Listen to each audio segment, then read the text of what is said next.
Let's bring into the fold the reason that trusts are so important. If you'll remember back to our discussion about probate, we said you can go probate free through the 3 will substitutes, right? And having some TLC. Trusts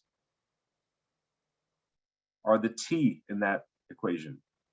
That's going to allow you to go around the probate process. It's going to save some time, aggravation, hang-ups, creditors having access, a public-facing thing that doesn't happen with trusts.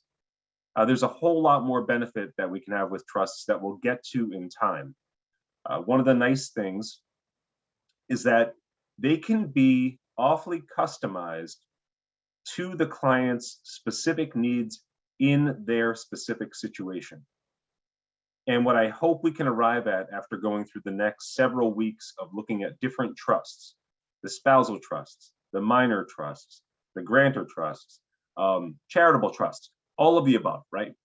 Is that you'll see that these serve very specific purposes. And a lot of your work is going to be just recognition about what the question is providing and how we pair that with the features of the trust. That's really what a lot of this is about. It's seeing the pattern, it's understanding what happens with the mechanics, and arriving at the right answer. So what we have laid out here is a super high level and a way for us to categorize our different trusts. And the first point of comparison that we have is between simple trusts and complex trusts. These are the yin and the yang of trusts. What one is, the other is not, and vice versa. Okay, and you can see it right here in this table.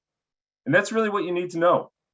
Just have this table be one of your flashcards, right? I'm going to put a little flashcard icon here, right? A flashcard in this one.